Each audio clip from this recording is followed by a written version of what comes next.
अस्सलाम वालेकुम। क्रिकेट हंगामा में नसीम राजपूत बीटीवी के तमाम नाजरीन से मुखातिब है। पाकिस्तान सुपर लीग बहुत बातें हो रही थी कि होगी या नहीं होगी, लेकिन अब इम्कानात तकरीबन 90% से ज्यादा हो गए कि होगी, क्योंकि अब टीमों ने प्रैक्टिस का आगाज कर दिया है। क्वारंटाइन भी आहिस्ता आहिस्ता मुकम्मल होना शुरू हो गया है और फिर जिसका बहुत इंतजार हो रहा था, शेड्यूल पीएसएल सीजन 6 के बकिया मैचेस का, और अब उसका भी अनाउंसमेंट हो चुका है। पहला मैच लाहौर कलंदर्स और इस्लामाबाद यूनाइटेड के दरमियान खेला जाएगा। ये दो वाहिद टीमें अब तक जो कराची में लैग खेला गया था, उसमें इन दोनों टीमों ने दो दो मैचेस, चार चार मैचेस खेले थे, जबकि बाकी टीमें पांच पांच मैचेस खेल चुकी हैं। क्या बदलेंगी फॉर्च्यून्स टीमों की? कॉम्बिनेशन भी नया है, ग्राउंड भी बदल गया है, एटमॉस्फेयर भी चेंज है, गर्मी भी बहुत ज्यादा है। गर्मी इतनी ज्यादा है कि उस्मान ख्वाजा की कल मैं प्रेस कॉन्फ्रेंस में मौजूद था।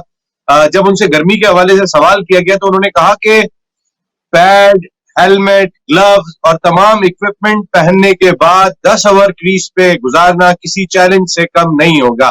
तो फिर खिलाड़ियों को अंदाजा हो चुका है कि किस तरीके की गर्मी है, लेकिन एट द सेम टाइम कहीं ना कहीं मिसमैनेजमेंट भी अपने उरूज पर दिखाई दी। कोयटा ग्लैडिएटर्स के कप्तान सरफराज अहमद का अभी तक क्वारंटाइन मुकम्मल नहीं हुआ है और उनका क्वारंटाइन मुकम्मल होगा, कब वो गर्मी से हम आम होंगे, ये कई सारे सवाल अब भी जुड़े हुए दिखाई दे रहे हैं।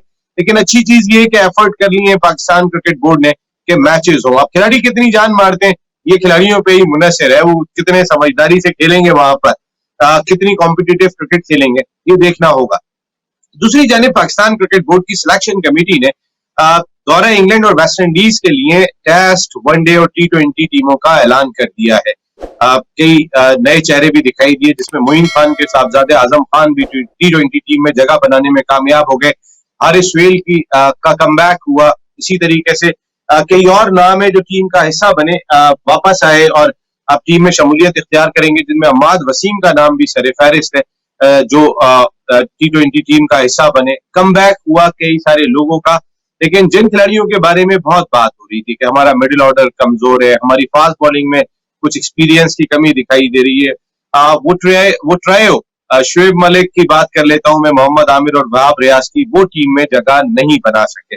सबसे पहले टीम पर बात करेंगे और हमारे साथ गुफ्तगू के लिए मौजूद हैं पाकिस्तान क्रिकेट टीम के साबिक manager, coach, chairman selection committee, team के साथ गहरी वाकफियत, सिर्फ पाकिस्तान टीम नहीं, पाकिस्तान अंडर 19, पाकिस्तान ए टीम, कई सारी जिम्मेदारियां टीमों के साथ निभाने वाले, कई सारे ड्रेसिंग रूम शेयर करने वाले पाकिस्तान के फॉर्मर टेस्ट क्रिकेटर, अपने वक्त जबरदस्त middle order batsman, cricket analyst, cricket board में भी जिम्मेदारियां अंजाम दी, हारून रशीद भाई ने हमें ज्वाइन किया। अस्सलाम वालेकुम हारून भाई। वालेकुम अस्सलाम नसीम, अस्सलाम वालेकुम नाजरीन। नसीम, यस, बड़ी अपने इंट्रो में काफी चीजें बताई हैं जो जिसके ऊपर हम बात करेंगे। सबसे पहले आपने कहा कि सिलेक्शन के ऊपर बात हो, ऑब्वियसली मैं खुद भी चीफ सिलेक्टर रह चुका हूं, मुझे अंदाजा है कि किस तरीके से क्योंकि आपको तो पता ही है कि हमारे इस मुल्क में इतने ज्यादा पैशनेट फैंस मौजूद हैं कि हर कोई अपने आप को एक्सपर्ट समझता है और वो समझता है कि टीम जो है वो अगर सिलेक्शन जो हुई है उसमें क्या खामियां थी या क्या खामियां नहीं है, कौन से प्लेयर को होना चाहिए था, कौन से प्लेयर को नहीं होना चाहिए था। लेकिन बावजूद इसके कि इतना तनकीद होती है, देखना सिर्फ ये होता है कि सिलेक्शन कमेटी ने जो भी चीजें की हैं, क्या वो उसके पीछे कोई विजन या कोई ऐसी स्ट्रेटेजी मौजूद है जिसको देखते हुए ये फ्यूचर की चीजें बना रहे हैं। जो टीम को मैंने देखा, जो इन्होंने टीम अनाउंस की है, उसमें एक चीज तो साफ नजर आ रही है कि इन्होंने अपने उसी पुरानी चीज को कंटिन्यू किया है जो कि लेते चले आ रहे थे, सिवाय इक्का दुक्का प्लेयर्स के, जिसमें आसिफ अली को इन्होंने ड्रॉप किया, जिसमें दानिश अजीज को इन्होंने ड्रॉप किया, जो कि यंग लड़का था जो ऊपर आ रहा था और उसको कहा गया था कि जी हम ज्यादा मौके देने के बाद इस बात का फैसला करेंगे। दूसरी जो मुझे सबसे ज्यादा अजीब सी चीज नजर आई वो ये थी कि देखें, दुनिया भर में मुझे अच्छी तरह याद है कि शायद मोहम्मद वसीम ने आते ही जो एक स्टेटमेंट दिया था चीफ सिलेक्टर कि मैं किसी भी प्लेयर को बगैर खिलाए हुए नहीं लाऊंगा अगर कोई इंजर हो गया, या मैं किसी भी प्लेयर को, किसी का अगर इतना एक्सपीरियंस नहीं है डोमेस्टिक क्रिकेट में, उसको मैं टीम में शामिल नहीं करूंगा। लेकिन ये दोनों ही चीजें जो है वो इस टीम के अनाउंसमेंट के बाद पता लग रही हैं कि ये चीजें जो है वो नहीं हुई और वो मजबूर हो गए होंगे शायद कि जी वो नए लड़कों को भी इंडक्ट कर दें और जो इंजरी से वापस आ रहे हैं लड़के बगैर खिलाए हुए उन्हें टीम में शामिल कर लें। जैसे कि मैं आपको मिसाल दे देता हूं, जिसमें हारिस सुहेल है। वो बैट्समैन जो कि अनफिट होके काफी अरसे से टीम से बाहर थे, अब देखें ना, दो चीजें होती हैं, एक होता है मैच फिटनेस, एक होती है वैसे फिटनेस। वैसे फिटनेस आप जितना मर्जी जिम कर लें, भाग लें, दौड़ लें, लेकिन मैच फिटनेस तो आपको उसी वक्त पता लगेगी ना जब आप मैचेस खेलेंगे। हारिस सुहेल ने कोई एक मैच नहीं खेला और वो पाकिस्तान की टीम में जा रहे हैं, अब वहां जाके अपनी फिटनेस को, मैच फिटनेस को वापस लेके आएंगे।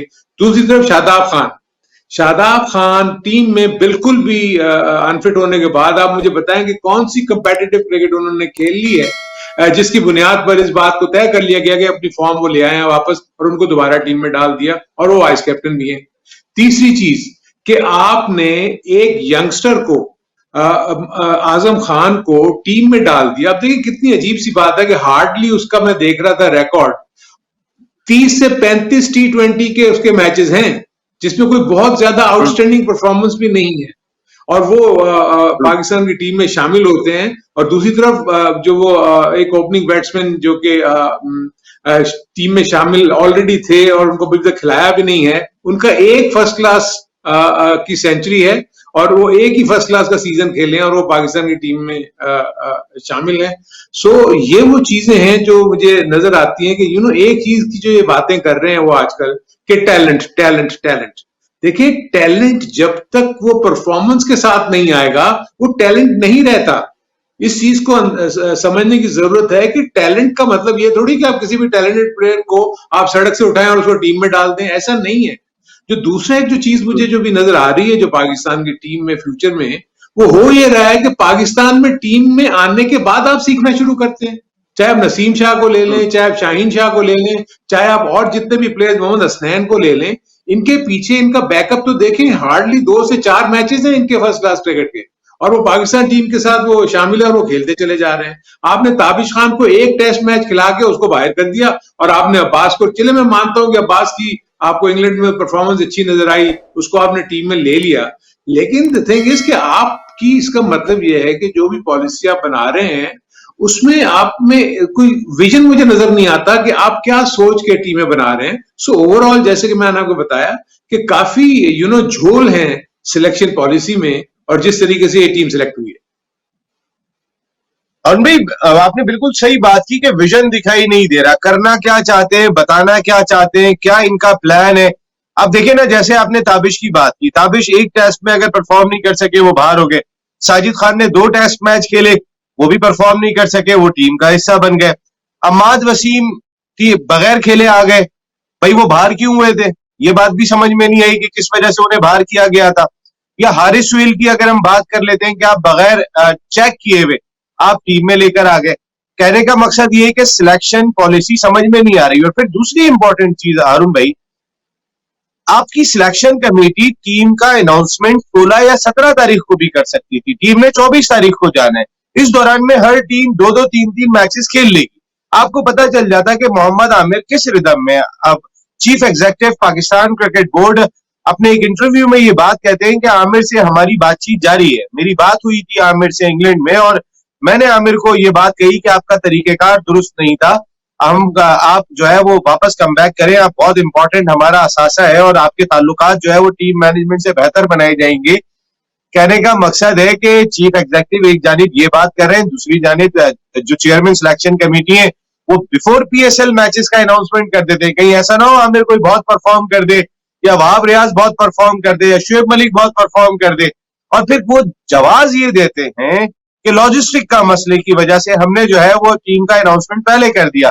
अरे भाई, आपके लॉजिस्टिक डिपार्टमेंट का तो यह आलम है कि चार्टर्ड फ्लाइट 25 खिलाड़ियों को छोड़ के जाता है, 15 लाहौर में रह जाते हैं, 10 यहां रह जाते हैं। आपका फॉर्मर कैप्टन लॉजिस्टिक मसाइल की वजह से ना चार्टर्ड फ्लाइट से जाता है, फिर उसके बाद वो एयरपोर्ट जाता है, फिर वापस आता है, तमाशा बना हुआ होता है। आप कौन से लॉजिस्टिक डिपार्टमेंट की बात कर रहे हैं? आप तो बात यही कर रहे हैं कि आप जो वसीम या मिसबाउल हक और वकार यूनुस, आपने उन्हीं को फौकियत दे दी, उन्हीं की बात को रिस्पेक्ट दे दी और पहले टीम अनाउंस कर दिया। अरुण भाई हाँ, ये नसीम, इसमें 2-3 चीजें तो मैं आपको बताऊं कि जो रियल सेंस में जो प्रॉब्लम्स होती हैं, क्योंकि मुझे भी अच्छी तरह याद है कि होता ही है कि मैं आपको बताऊं, क्योंकि जो इंग्लैंड के वीजा के जो होते हैं ना इश्यूज, वो आपको बहुत पहले से उसको हल करना पड़ता है, वो फौरन आपको वीजा इशू नहीं करते।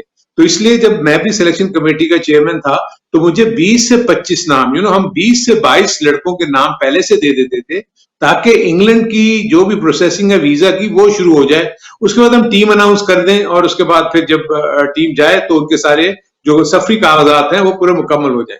या ये तो मुझे इशू नजर आता है क्योंकि इन्होंने, ये तो मैं आपको बता दूं कि इंग्लैंड के वीजास के हुसूल के लिए बहुत पहले से ये काम शुरू कर दिया हुआ होगा और उस वक्त तक ना शोएब मलिक टीम का हिस्सा होंगे, ना वहाब हिस्सा होंगे, ना आमिर उसका हिस्सा होंगे। इसलिए जो भी अनाउंसमेंट की आप बात कर रहे हैं ना, तो अनाउंसमेंट इसलिए उन्होंने पहले कर दी क्योंकि एक तो उन्होंने ये, जैसे कि आपने बात की कि ये लड़के परफॉर्म ना कर जाए तो शोर मच जाएगा, तो अब ये कहने में हक बजाने में होंगे, देखें जी टीम तो हमने पहले अनाउंस कर दी थी, ये इन्होंने परफॉर्म किया है तो हम इनको अगली सीरीज में देखेंगे। क्योंकि इंग्लैंड की सीरीज के बाद आपने शायद वेस्ट इंडीज जाना है तो वहां के लिए वीजा का हुसूल में बहुत ज्यादा प्रॉब्लम्स नहीं होती। जहां आमिर की आपने बात की, देखें जो चीफ एग्जीक्यूटिव अगर ये बात कर रहा है तो द थिंग इज कि इसका मतलब ये है कि चीफ सिलेक्टर जो हैं वो टीम मैनेजमेंट की साथ हम आहंग नहीं है, उनको इस चीज का अंदाजा नहीं है कि टीम मैनेजमेंट जो है जिस तरीके से आमिर ने जो स्टेटमेंट दिए थे, हम तो पहले भी कह रहे थे कि आमिर ने इस तरीके से अपने आप को जो अलग कर लिया ये भी गलत है। लेकिन अगर वो वापस आना चाहते हो मुफाहमत का जरिए, हमने अपने हर प्रोग्राम में, नसीम आपको याद होगा कि ये कहा है कि टीम मैनेजमेंट को आमिर को बुला के बातचीत करनी चाहिए। अब आपने थोड़ी देर पहले जब हम सिलेक्शन कमेटी की बात कर रहे थे, आप मुझे बताएं कि आप मीडिया में आके उन 2 प्लेयर्स को आप फोन करके बता रहे हैं कि आज हम आप टीम में सिलेक्ट हो गए हो, और आप एक को बता रहे हैं कि जब तुम्हें ताबिश टीम में नहीं रख रहे, तो क्या आपने शोएब मलिक को, क्या आपने वहाब रियाज को, क्या आपने आमिर को फोन करके ये बताया? सो दिस इज वेयर मुझे ऐसा फील होता है कि क्योंकि कोई भी एक पेज पे नहीं है, हर कोई अपने दावे से लेके चल रहा है। अगर बताया होगा उन लोगों को तो शायद हो सकता है वो कॉल सुना नहीं सकते थे सब लोगों को, हो सकता है अगर बताने की कोशिश भी की हो तो। लेकिन हारून भाई मेरा कहने का मकसद ये, आप जब चेयरमैन सिलेक्शन कमेटी थे, आप जो है वो आपको 16 और 17 अनाउंस करने पड़ते थे, आप 25 कोई नहीं करते थे टेस्ट के और 22 करते थे ओडीआई के और 25 कर रहे होते थे T20 के। भाई चेयरमैन सिलेक्शन कमेटी बड़ा अच्छा काम कर रही है, तो आजकल बातें हो रही है कि इतने यंगस्टर शामिल कर लिए, और भाई जरा 15 तो अनाउंस करने दो, 16 तो अनाउंस करने दो, पता चल जाएगा। और जब आप उस वक्त जब 16 अनाउंस करते थे, आप 22 लोगों का वीजा लगवाते थे, 23 का लगवाते थे, तो अभी 3-4 का और लगवा के रख लेते आप वीजा, और उसके बाद कहते हैं कि भाई वीजे के लिए अप्लाई आप इन लोगों का भी कर देते और इनको बता देते देखो तुम्हारा पासपोर्ट तो लिया है लेकिन तुम्हारी परफॉर्मेंस में मुनसिर है, उसी वक्त ही सिलेक्ट हो सकते हो। आप जवाब भी दे सकते थे। तो अगर सीईओ जो है वो बात कर रहे हैं मोहम्मद आमिर के साथ, तो सीईओ तो शोएब मलिक से भी बात कर सकते हैं, सीईओ तो वहाब रियाज से भी बात कर सकते हैं कि भाई देखें हमने बिल्कुल, हमें इंग्लैंड के वीजे के लिए पहले पासपोर्ट देने, आपकी कारकर्दगी चेक होगी। लेकिन आपने कुछ भी नहीं किया हारून भाई। मेरा सवाल ये है, ये नसीम जो आप बात कर रहे हो ना, इसमें मैं एक चीज तो यहाँ जो मुझे अब नजर आता है, एक चीज मे बी रॉन्ग, एक चीज तो मैं यहाँ बता दूं कि वहाब रियाज और शोएब मलिक तो आपकी फ्यूचर स्कीम ऑफ थिंग्स का हिस्सा मुझे नहीं लगते सिलेक्शन कमेटी के और टीम मैनेजमेंट के। ये तो मैं आपको भी बता रहा हूँ। आमिर का मैं नहीं कह सकता क्योंकि आमिर ऑब्वियसली उसकी अभी क्रिकेट थोड़ी बाकी है और वो काउंटी भी खेल रहा है, क्योंकि ये दोनों क्रिकेटर्स तो कहीं भी इन्वॉल्व नहीं है और ये काफी अरसे से क्रिकेट नहीं खेल रहे, और जिस तरीके से इनको इस दफा शामिल नहीं किया गया, तो मैं तो नहीं देखता कि वर्ल्ड कप में मुझे कोई ऐसी चीज नजर आती है। हाँ, कि अगर जो इन्होंने ये प्लान किया है कि जब कंटिन्यूटी, हैदर अली को भी टीम में रखा हुआ है, अब उन्होंने आजम बेचारे यंगस्टर को देखे, आजम का मुझे टीम में आने से कोई इतना वो नहीं है। बहुत अच्छी चीज है कि आप एक यंग लड़के को लेकर आए हो जो कि एक सिर्फ पावर हिटर है।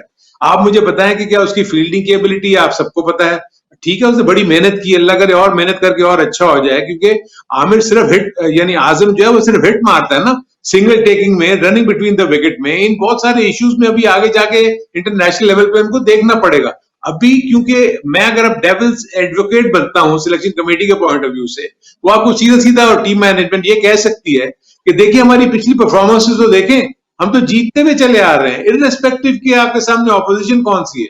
सो इसीलिए वो ये कहेंगे कि जी हम तो जीत रहे हैं इसलिए हमने इसी कॉम्बिनेशन को बरकरार रखा है, एक आध 2 चेंजेस किए हैं, जो पुराना एक्सपीरियंस प्लेयर था हम वो उसको वापस ले आए RSL को, और हम शादाब खान क्योंकि अनफिट थे वो ठीक हो गए, वो वापस आ गए, तो इसलिए हमारा अब जो कॉम्बिनेशन है वो यही रहेगा। हाँ, सरफराज को उन्होंने टीम में रखा हुआ है। अब मुझे ये नहीं समझ में आता कि सरफराज को क्या इन्होंने टीम में रख के सिर्फ ट्रेवल करवाना है।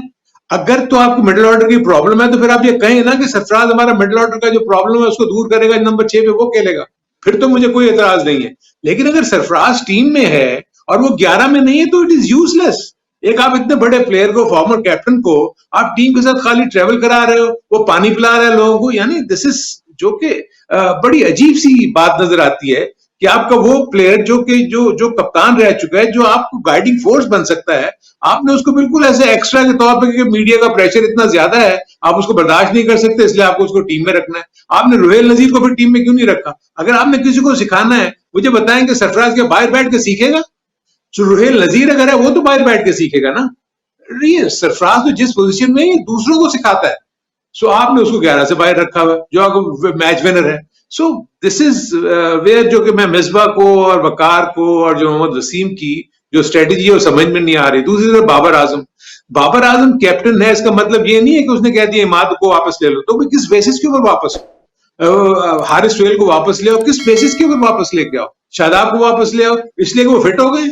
But what about the match fitness, जो कि सबसे इंपॉर्टेंट चीज होती है। आप 3 से 4 मैच ले जाएंगे अपनी मैच फिटनेस रीगेन करने में, बाय दैट टाइम आप अगर सीरीज हार गए तो क्या होगा फिर इसका इशू? सो ये वो इश्यूज हैं नसीम जो कि मुझे नजर आ रहे हैं और अजीब सी बात लग रही है मुझे। और मैं अभी आपसे और भी बहुत सारी चीजों पे बात करनी है, खासकर जैसे आपने बात की कि शुएब मलिक, वहाब रियाज, उनका तो कैरेबियन प्रीमियर लीग से भी मुआहदा हुआ है, अभी वो दोनों खेलने के लिए जा रहे हैं, जहां पे आमिर भी खेलने के लिए जा रहे हैं। इसी तरीके से जैसे अभी आपने बड़ी अच्छी बात कही थी कि दानिश अजीज को आपने जितनी जल्दी इतना ज्यादा चेक भी नहीं किया, पैचेस में मौका दिया और उसके बाद आपने बाहर कर दिया, उस कंसिस्टेंसी के साथ मौका नहीं दिया जिस तरह आप आसिफ को खिला रहे थे। दूसरी जानिब अब्दुल्ला शफीक, जैसे आपने बात की कि वो कैरी हो रहे हर सूरत में, तो पसंद ना पसंद का आंसर जरूर दिखाई दे रहा है। एक ब्रेक ले लेते हैं अरुण भाई, ब्रेक के बाद जब वापस आएंगे तो अरुण भाई से टीम सिलेक्शन पर ही मैं अभी बात कर रहा हूं, और यही बात अभी मैंने हारून भाई से करनी है कि हारून भाई यहाँ पसंद नापसंद का आंसर इतना ज्यादा क्यों दिखाई दे रहा है, और अब चेयरमैन सिलेक्शन कमेटी भी क्या टीम मैनेजमेंट के उन 2 तगड़े अराकीन के साथ खड़े हो गए? इस पर बात करेंगे अरुण भाई से ब्रेक के बाद।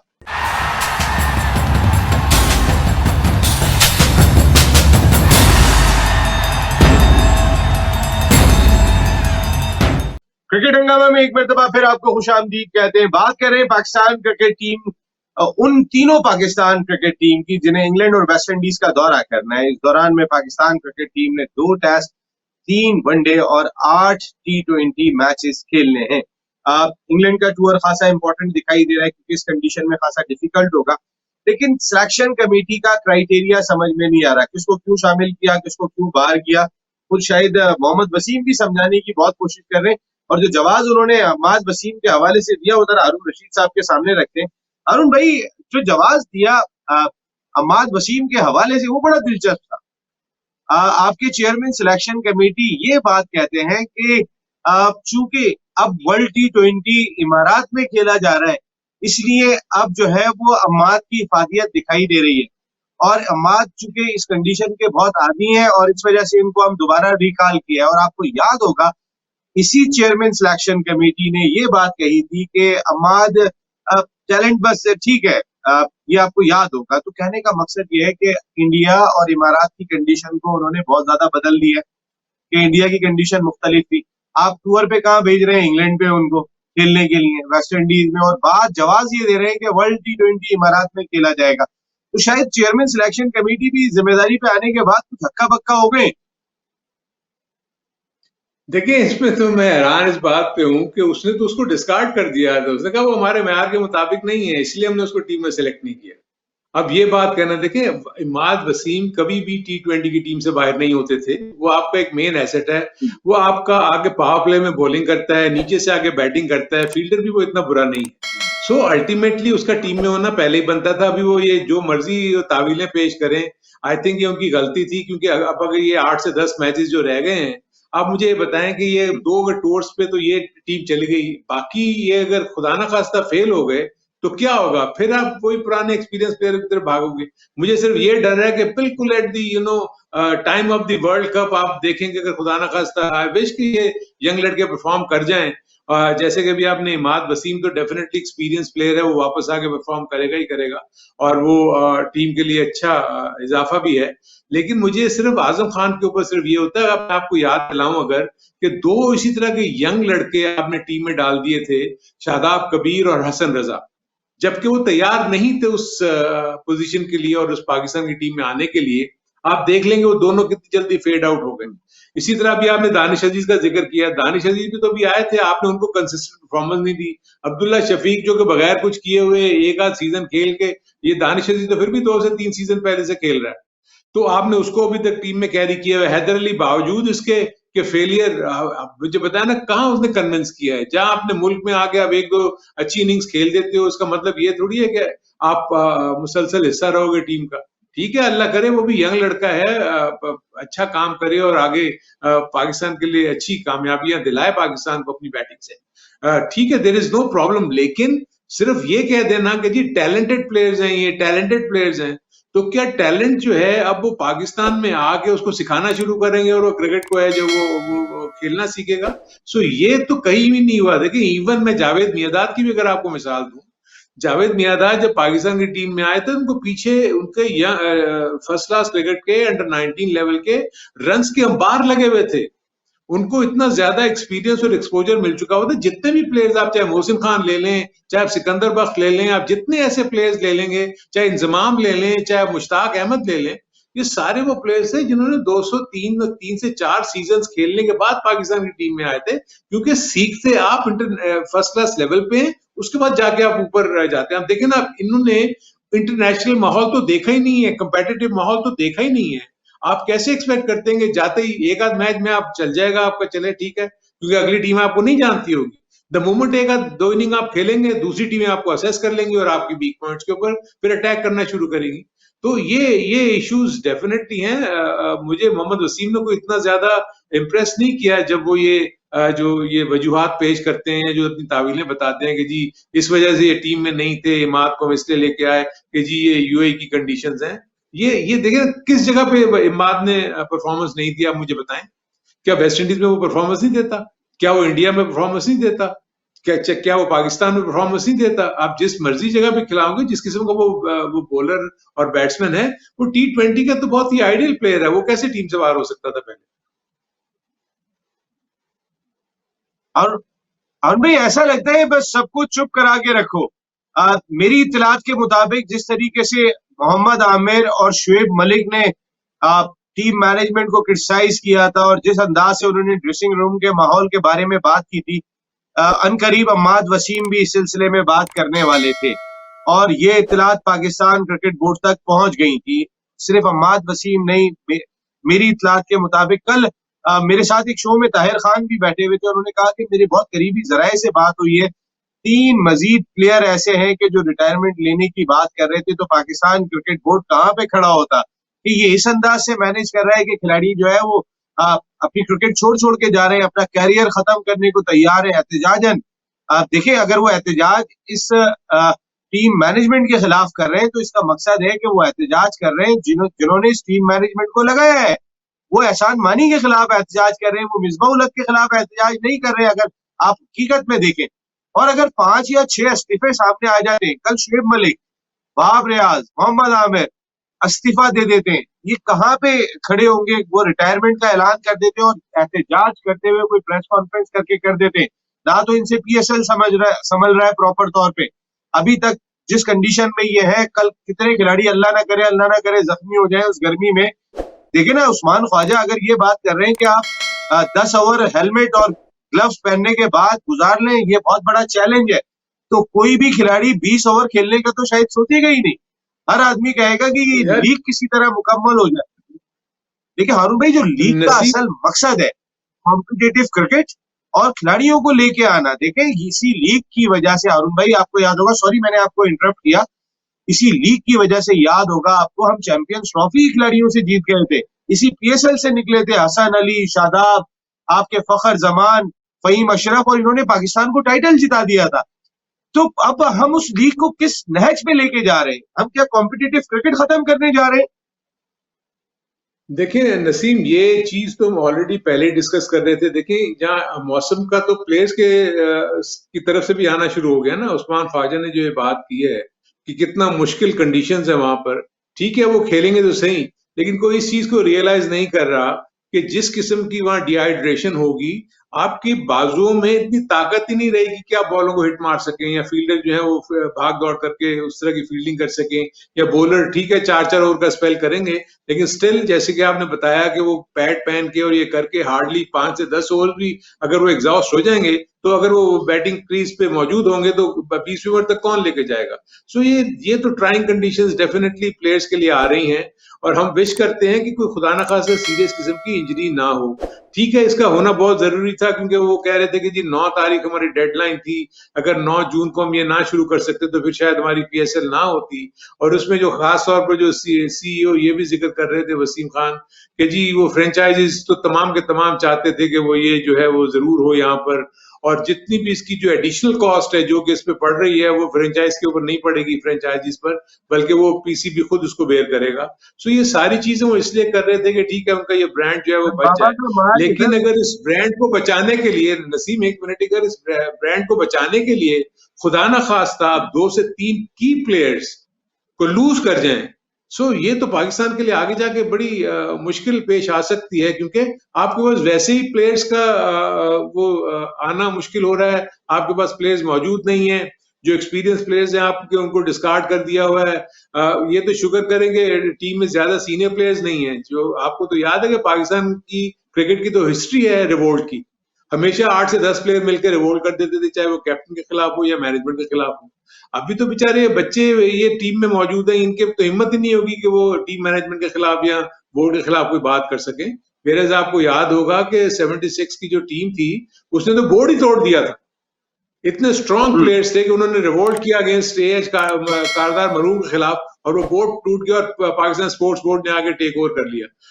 ये जो बात आप कर रहे हैं, इस दफा मुझे इस तरह मुश्किल लग रही है कि टीम ने तो जान ही नहीं है जो इस वक्त प्लेयर्स मौजूद हैं, तो रिवोल्ट का चांस तो मुझे नहीं है। हाँ, वो कोशिश करेंगे कि ये जो सीनियर प्लेयर्स हैं ये ना ही आए तो अच्छा है, क्योंकि सीनियर प्लेयर्स जब आएंगे, सरफराज वहां बैठा हुआ है, 4 से 5 और मिल जाएंगे तो उनके लिए मुश्किल खड़ी हो सकती है टीम मैनेजमेंट के लिए।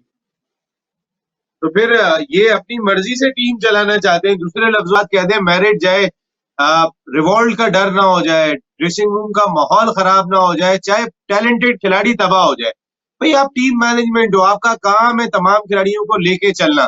आपने उनके मफादात का तहफ़्फ़ुज़ भी करना होता है, उन्हें प्यार और शफ़क़त भी देनी होती है, और उसके बाद आप लेके चलते हैं।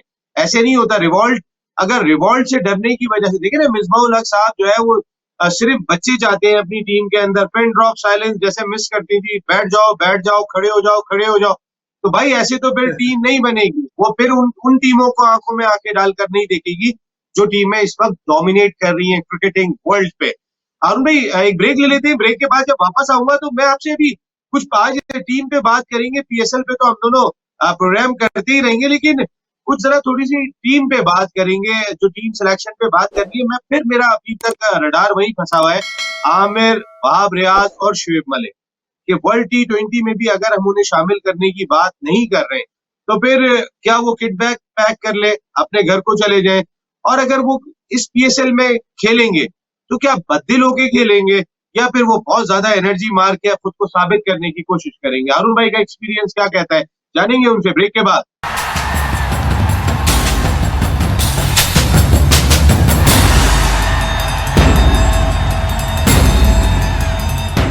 क्रिकेट हंगामा में एक मरतबा फिर आपको खुशामदीद कहते हैं। हंगामे से जो लोग डरते हैं तो फिर उसके बाद उस तरीके से सरवाइव नहीं कर पाते जो दरकार होता है। और अगर टीम मैनेजमेंट कोचेस ही अगर हंगामे से डरना शुरू हो जाएं और इस बात से डरें कि उनकी चौधराहट को कोई नुकसान पहुंच सकता है, ड्रेसिंग रूम का माहौल खराब करने वाले नहीं चाहिए, भले वो पाकिस्तान टीम के लिए जरूरी हो, तो फिर वो टीम कैसे परफॉर्म करेगी, यहाँ सवाल दिखाई जरूर देता है।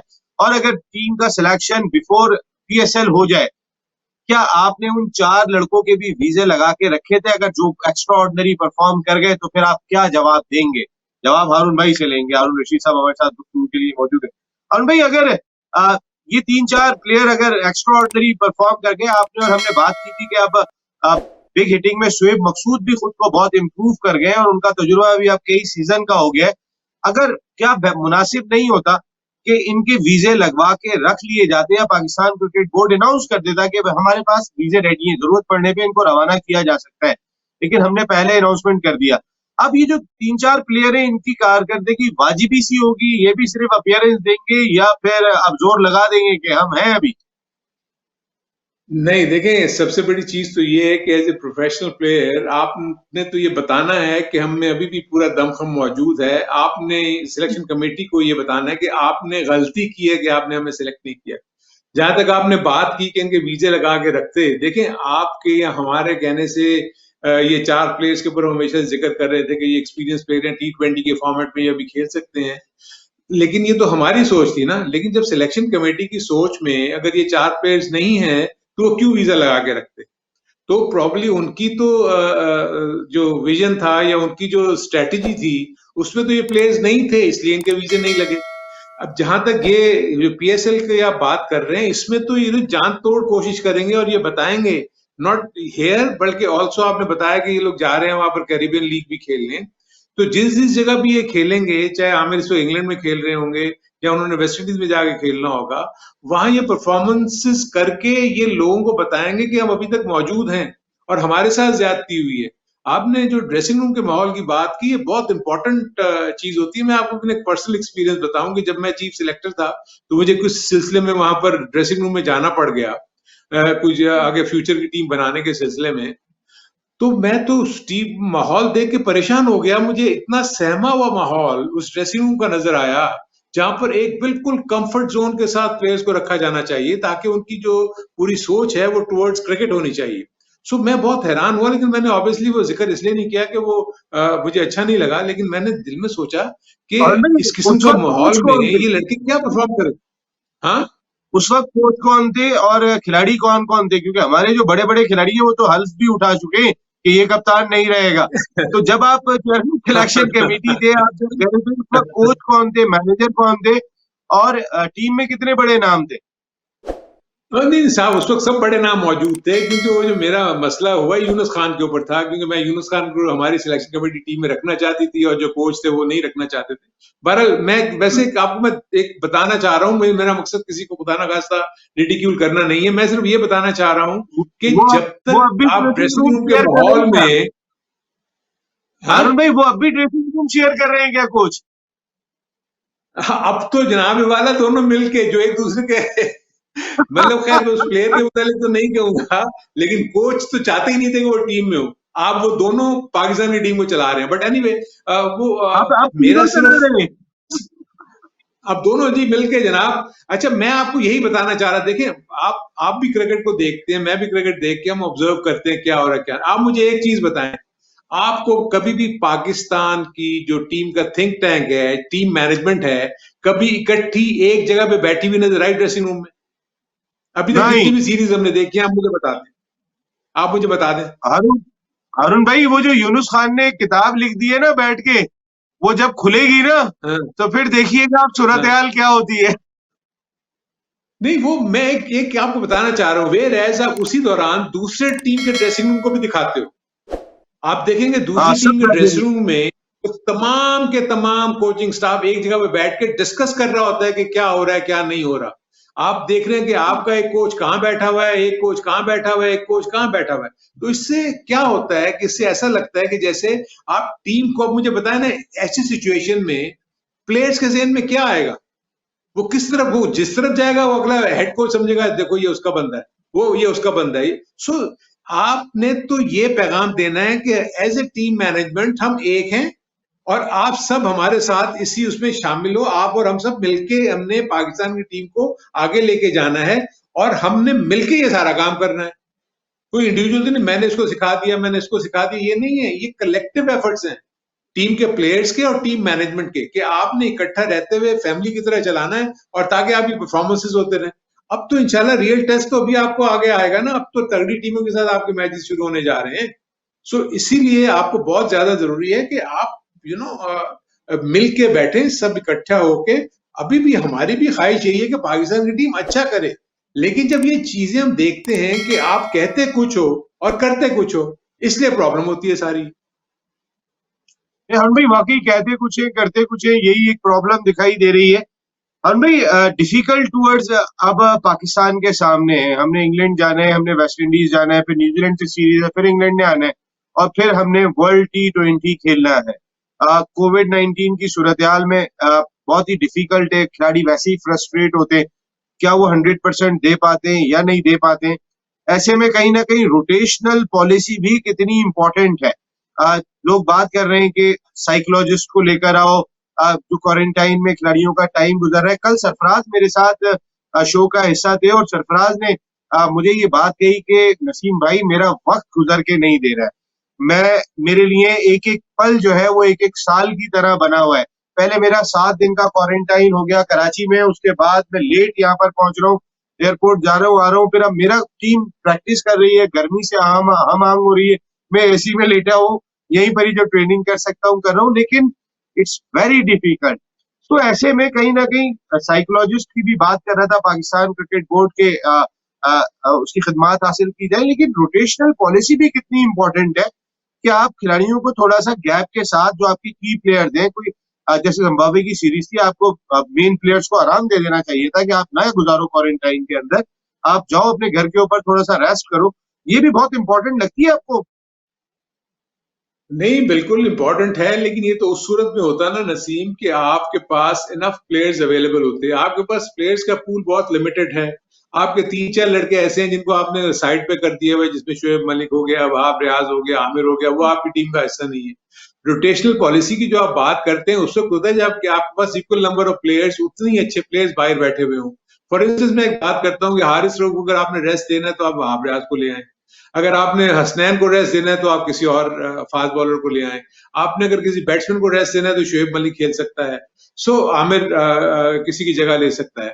तो मेरे अपने नजदीक जो प्रॉब्लम ये है कि इनके पास इनफ पूल क्वालिटी प्लेयर्स का नहीं है।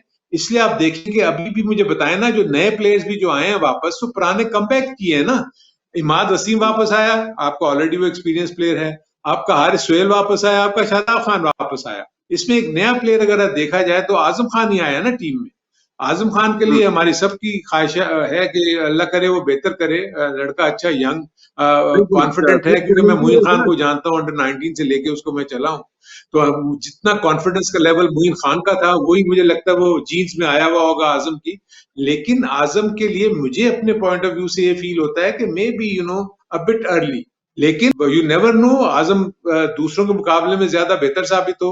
ठीक है, वो क्लीन हिटिंग करता है, वो हिट मारता है, लेकिन जरूरी तो नहीं कि हर बॉल के ऊपर आप जब हिट मारेंगे तो वो छक्का ही होगा। कभी कभी गेंद हवा में भी खड़ी हो जाती है। सो अभी तो ये देखना होगा जब वो इसको मौका कब देते हैं कब नहीं देते, क्योंकि ये आगे की सीरीज, इंग्लैंड की सीरीज टफ होगी। आपको पता है इंग्लैंड की टीम T20 की बहुत अच्छी टीम है, वेस्ट इंडीज की टीम T20 की बहुत अच्छी टीम है। सो ये आपके जो 6 मैचेस होने हैं ये आपको दिखाएंगे। अब आपके मैचेस रह कितने गए हैं? 8 से 10। अगर आपके 6 हाँ, से 8 मैचेस ये लड़के खेल जाते हैं और आपको फिर अगर एक्सपीरियंस प्लेयर्स की आने की जरूरत पड़ती है तो आपके तो मैचेस कितने रह जाएंगे? 2 से 3। स्ट्रेट अवे आप इन सीनियर प्लेयर्स को वर्ल्ड कप में ले जाओ।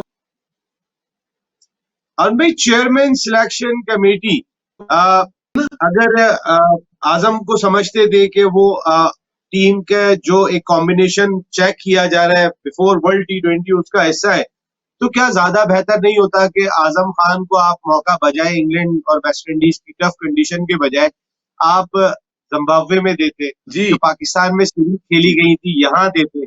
यहाँ पे कहीं ना कहीं इनको कुछ समझ में नहीं आ रहा करना क्या है, मेरा ख्याल है। देखिए नसीम, जो आपने बात की बड़ी इंटरेस्टिंग बात की, क्योंकि वसीम ने, मैंने मोहम्मद वसीम का देखा, कहने लगे कि जी आजम को जब उन्होंने फोन किया तो ये उनको कहा कि आपकी परफॉर्मेंस की वजह से हमने आपको लिया है। बट डोमेस्टिक की परफॉर्मेंस तो पिछले साल की थी। वो तो पहले ही, अगर वो अच्छी परफॉर्मेंस दी हुई थी उन्होंने तो पहले ही आना चाहिए था ना उनको टीम में। अभी तो वो खेले ही नहीं है कहीं। आप मुझे बताएं ना, जब से ये टूर खत्म हुए हैं कौन सी क्रिकेट हुई है? कोई भी क्रिकेट नहीं हुई है। और जब जो डोमेस्टिक क्रिकेट की वो बात कर रहे हैं, उसमें तो T20 में 18 के एवरेज से खेला है ये आजम। और वो बीच में आपको याद होगा छोड़ के गॉल ग्लैडिएटर्स की तरफ से चले गए थे, वो तो श्रीलंका में क्रिकेट खेल रहे थे। सो जिसके हार्डली 35 से 36 T20 मैचेस हों, एक फर्स्ट क्लास मैच खेला है आजम ने। तो वो पाकिस्तान टीम का हिस्सा है और ये कह रहे हैं कि आपकी डोमेस्टिक परफॉर्मेंस के ऊपर लिया। सो मेरे अपने नजदीक होमवर्क इतना अच्छा नहीं है। आपको अगर किसी को जवाब भी देना होता है तो आपको पूरे फैक्ट्स के साथ जवाब देना चाहिए और फैक्ट्स के साथ बात करनी चाहिए। अब ये कह के ताबिश को कह रहे हैं कि जी आपने हम आपको टीम में नहीं रख रहे, और बेचारा वो क्या कहेगा आगे से कि जी आपने गलत किया। वो तो बेचारा एक मैच खेल के ही वो समझ रहा होगा कि उसका करियर खत्म हो गया, अब तो उसको दोबारा कैसे वो लेके। आप मुझे बताएंगे कैसे ताबिश खान वापस टीम का हिस्सा बन सकते हैं, मुझे बताएं इतने फास्ट बॉलर्स के होते हुए।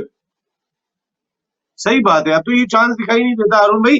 अभी तो चले, शुक्र है कि एक सेंचुरी के ऊपर या एक सेंचुरी के ऊपर खिलाड़ी मुंतखब हो रहे हैं। ऐसा ना हो आने वाले वक्त में एक चौके के ऊपर क्या चौका मारा है, ले आओ पाकिस्तान टीम में, क्या छक्का लगाया है, शामिल करो पाकिस्तान टीम में, यही हमारा फ्यूचर है। कल ये ना होना शुरू हो जाए, इसलिए पाकिस्तान क्रिकेट बोर्ड के अरबाब इख्तियार को सोचना चाहिए कि हमारी सिमत क्या है और अपनी सिमत का तयन। देखें, इस सिलेक्शन प्रोसेस से सिमत का तयन दिखाई नहीं दे रहा, नहीं पता चल रहा आप करना क्या चाहते हैं, आपका प्लान ए बी सी और क्या है। आप भी बिल्कुल ऐसे ही दिखाई दे रहे हैं कि यार देखो क्या लंबा छक्का मारा था, अरे 120 मीटर का छक्का मारा, यही है बस बेहतरीन खिलाड़ी। तो भाई एक छक्का मार दिया उसके ऊपर वो टीम में सिलेक्ट नहीं हो सकता, ना किसी एक सेंचुरी के ऊपर सिलेक्ट होता है, ना किसी एक नेक्स्ट सेंचुरी पे सिलेक्ट होता है। अगर बैट्समैन की बात की जाती है, मैंने तो आज तक जो अपनी 27 साल जर्नलिज्म में सीखा है या हारून भाई और इन जैसी प्रोफेशनल क्रिकेटर से जाना है, कम से कम बैट्समैन अगर बहुत अच्छा भी है तो कि उसको 3 से 4 सीजन फर्स्ट क्लास क्रिकेट के खेलने पड़ते हैं और बताना पड़ता है कि मेरा पोटेंशियल क्या है। फास्ट बॉलर के लिए चूंकि टाइम कम है, अगर वो एक सीजन में भी स्पार्क दिखा के आ रहा है, जैसे वसीम वकार आए थे और यंग एज के अंदर आके उन्होंने डोमिनेट किया था, तो उसके चांस फिर भी होते हैं।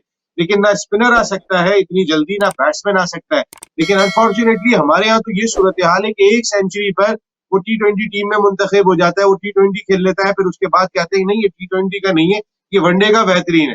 उसके बाद आप उसको वनडे में कैरी किए जा रहे हैं, फिर वनडे में नाकाम होता है, नहीं ये वनडे का नहीं है, टेस्ट का बेहतरीन है। जिसको हमने खिलाना है उसके लिए हमारे पास चांसेस देने के लिए हर चीज के हर तरह से हमारे पास जवाब भी मौजूद है। लेकिन जिसको नहीं खिलाना है, जो डिजर्व करता है, उसके बारे में हम सोचना भी गवारा नहीं करते। और भाई जाते जाते एक आखिरी सवाल आपसे ये करूंगा, मोहम्मद वसीम इस दौर में मेरे ख्याल है खासे लकी हैं कि इस वक्त जो टीमें जाती हैं, पता चलता है कि पहले 16 रुकनी टीम जाया करती थी इंग्लैंड के टूर पे 17, और अगर हम एक एक्स्ट्रा भेजते थे तो उसका खर्चा भी पाकिस्तान क्रिकेट बोर्ड खुद उठाया करता था कि भाई ठीक है इसको हम भेज रहे हैं एहतियात के तौर पे, लेकिन खर्चा हम उठाएंगे। लेकिन अब लकी है पाकिस्तान क्रिकेट बोर्ड के 25 खिलाड़ी ऐलान हो रहे हैं, टेस्ट क्रिकेट में 22 ऐलान हो रहे हैं, वनडे क्रिकेट में 21-22 ऐलान हो रहे हैं, T20 क्रिकेट में। इससे चेयरमैन सिलेक्शन कमेटी की कारकर्दगी छुपी हुई है, कहीं ना कहीं पर्दे में है वो। ये बात तो तुम मेरा ख्याल है नसीम आप बिल्कुल ठीक कह रहे हैं, क्योंकि कोविड की सिचुएशन की वजह से आपको बड़े स्क्वाड की अनाउंसमेंट करनी पड़ती है। तो रियल सेंस में जो क्रंच टाइम आता है वो उसी वक्त होता है कि जब आपको 2 इक्वली प्लेयर्स में से एक को चुनना पड़ता है, क्योंकि ऑब्वियसली आपको 15 की रिस्ट्रिक्शन होती है या 16 की रिस्ट्रिक्शन होती है कि 16 से ज्यादा आपने अनाउंस नहीं करने। लेकिन क्योंकि अब आपको 20 से 22 या 25 के करीब भी प्लेयर्स को अनाउंस करना पड़ता है, तो आपको आसानियां हैं इस पॉइंट ऑफ व्यू से कि आपको बहुत ज्यादा सोच विचार से काम नहीं लेता। ठीक है यार मैं इसको भी रख लेता हूँ टीम में, इसको भी रख लेता हूँ टीम में। सो ये एक मतलब फॉर्चुनेट एलिमेंट है जो कि इस वक्त की सिलेक्शन कमेटी के लिए है। चले गए वो ना, मैं अभी आपको ये स्क्रीन पे दिखाई दे रहे हैं वसीम खान साहब, CEO पाकिस्तान क्रिकेट बोर्ड। वैसे इनकी तनख्वाह पे बड़ा आओ भगत हुई है अभी कायमा कमेटी बराए बिरुल सूबाई राब्ता के इजलास में, और एहसान मानी साहब ने कहा कि इनसे ज्यादा कॉम्पिटेंट आदमी पाकिस्तान में नहीं है। उस पर एक बहुत जोरदार कहका लगा वहां पर कि एहसान मानी साहब कहे कि वसीम खान जैसा कॉम्पिटेंट आदमी नहीं है। जब उनसे कहा गया कि वसीम खान की अच्छा तनख्वाह तो बता दें, कहने लगे कि ये मैं सबके सामने नहीं बता सकता, ये ऑन कैमरा में बताऊंगा। तो उन्होंने कहा कि इन कैमरा बताना है उन्होंने जो है। तो मैंने कहा एक साहब ने वहां पे उनसे सवाल किया, ये इनकी तनख्वाह कौन सा कौमी सलामती का इशू है जो आप नहीं बता रहे। तो वैसे इनकी जाते जाते वैसे ही बता दें इनकी तनख्वाह क्या है, और वाकई इस मुल्क में इनसे ज्यादा कॉम्पिटेंट आदमी नहीं है। आपने तो साथ काम किया इनके। हाँ खैर देखिए इसमें तो जो वसीम खान का जो ट्रैक रिकॉर्ड है इंग्लैंड में, वो इंग्लैंड के एनवायरनमेंट को सामने रखते हुए ने पता नहीं एक कोई राइज टू शाइन या कोई शाइन टू राइज इस तरह का कोई एक प्रोग्राम था जिसको बड़ा जबरदस्त इन्होंने वहां चलाया और नॉटिंगम को भी इन्होंने, जहां भी इन्होंने अपनी क्रिकेट काउंटी को बड़े अच्छे लेवल के ऊपर लेके चले गए थे। ईस्टर में जी। लेकिन देखिए वो एनवायरनमेंट डिफरेंट है। वसीम खान को यहाँ प्रॉब्लम डेफिनेटली आ रही होगी क्योंकि यहाँ की लोकल एनवायरनमेंट की वर्किंग का अंदाज बिल्कुल डिफरेंट है। इंग्लैंड के पैटर्न के ऊपर यहाँ नहीं चल सकता। लेकिन ठीक है, अगर आपने उसको दिया, देखें एक दो चीजें तो मैं आपको बताऊं कि जहां तनख्वाह की इतनी बात होती है, आप वसीम खान को एक ऐसे मुल्क से लेके आ रहे हो जहां पर पाउंड्स में उसको पेमेंट होती थी। अगर आप पाउंड्स को कन्वर्ट करोगे, अगर वो जितनी भी सैलरी वहां ले रहा था तो वो तो और ज्यादा होगी। I think probably Wasim Khan को शायद वो सैलरी नहीं मिल रही होगी जो पाउंड में वो वहां ले रहे होंगे। यहाँ ठीक है, उन्होंने अपने आप को कॉम्पनसेट किया होगा कि क्योंकि इसी तरह मैं समझता हूँ दूसरे भी जो प्लेयर्स देखे ना, आप नदीम खान की भी अगर आप बात करते हैं या समी की बात करते हैं, देखिए ये लोग को दो डिपार्टमेंट्स को मर्ज कर दिया गया है। पहले डायरेक्टर होता था एनसीए का अलग होता था और डायरेक्टर डोमेस्टिक एक होता था। अब जब इन दोनों को जम करोगे तो एक बंदे को जिम्मेदारी देखो तो उसको ऑब्वियसली मराद ज्यादा देने पड़ेंगी। समी को आप लेकर आए हो आईसीसी से, आईसीसी में वो अच्छी खासी तनख्वाह ले रहा होगा, यहाँ के उसने मतलब डायरेक्टर मीडिया कोई ऐसी तो नहीं आएगा। तो आई थिंक ये लोग जस्टिफाइड होंगे इन दैट सेंस के जी आपने इनकी सैलरीज का इशू नहीं है। मुझे सैलरीज का इशू इतना नहीं होता जितना कि आपके काम के ऊपर होता है। अगर आप काम उसी सैलरी की मुनासबत से कर रहे हो और आपको रिजल्ट सामने नजर आ रहे हैं तो वेल एंड गुड। अगर वो काम आप कर नहीं रहे और सैलरी इतनी ज्यादा ले रहे हो तो then it becomes a problem. So वहां सोचना चाहिए। दूसरा जो मॉनिटरिंग सिस्टम है ना, देखिए मसला ये है कि आपने चेयरमैन तो लगा दिया, आपने सीईओ भी लगा दिया, इनकी परफॉर्मेंसेस को जज करने के लिए कौन है? उसको भी तो कोई ना कोई, इनको भी तो मॉनिटर करना चाहिए ना कि आया अब तक अगर आप देखा जाए तो डोमेस्टिक का अगर अभी सिस्टम ही अभी तक इम्प्लीमेंट नहीं हुआ तो कहीं ना कहीं तो कोई प्रॉब्लम्स है ना। कि आप देखें अभी तक आपकी क्लब क्रिकेट फाल नहीं हुई, आपकी बहुत सारी ऐसी चीजें जो अभी तक ओपन में पड़ी हुई हैं। इंटरिम कमेटीज की अभी तक कोई मीटिंग्स नहीं हुई, आपके सीईओज जो है वो रिस्पेक्टिव क्रिकेट एसोसिएशंस के वो अपॉइंट नहीं हुए, इलेक्शन अभी तक नहीं हुए नेशनल लेवल के ऊपर। सो और ऑलरेडी दो साल का अर्सा गुजर चुके हैं, आप तीसरे साल में जा रहे हो नए सिस्टम के साथ जो कि अभी तक अपने मजबूत अंदाज में कयाम पजीर नहीं हो सका। और मैं अभी बहुत सारी चीजों पे बात करनी है। आज जरा हमने टीम सिलेक्शन पे हारून रशीद साहब से बात की जो पाकिस्तान क्रिकेट बोर्ड में चेयरमैन सिलेक्शन कमेटी की जिम्मेदारियां हर सतह पे अंजाम दे चुके हैं। हमने टीम के ड्रेसिंग रूम के माहौल पर बात की क्योंकि हारून भाई वो तमाम माहौल देख चुके हैं, तमाम खिलाड़ियों को लेके साथ चल चुके हैं। हारून भाई वैसे जब हल्क उठाया गया था आप ही थे कोच उस वक्त? नहीं, मैं नहीं था। चले ये अच्छी बात है हारून भाई, बहुत बहुत शुक्रिया हारून भाई, थैंक यू वेरी मच। आप क्रिकेट हंगामा का हिस्सा बने और आप तमाम नाजरीन का भी बहुत बहुत शुक्रिया। आप जिस तरीके से क्रिकेट हंगामा को लाइक कर रहे हैं, पसंद कर रहे हैं, हम आपके बहुत मशहूर हैं। Thank you very much. और इसी तरीके से देखते रहिएगा। हारून भाई पाकिस्तान क्रिकेट का बड़ा नाम है, जिस जगह वो जिम्मेदारियां अंजाम देकर आ रहे हैं वो आउटस्टैंडिंग है, वो कमाल की परफॉर्मेंस उनकी रही है।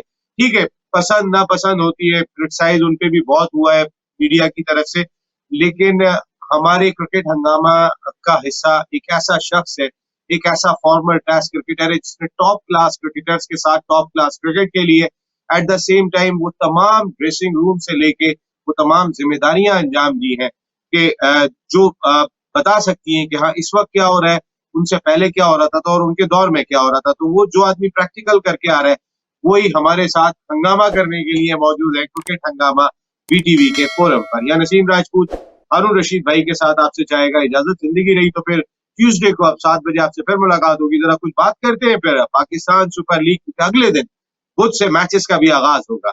यहाँ इजाजत ले रहा हूँ, जल्द आपसे फिर मुलाकात होगी। टिल देन अल्लाह ने के बाद।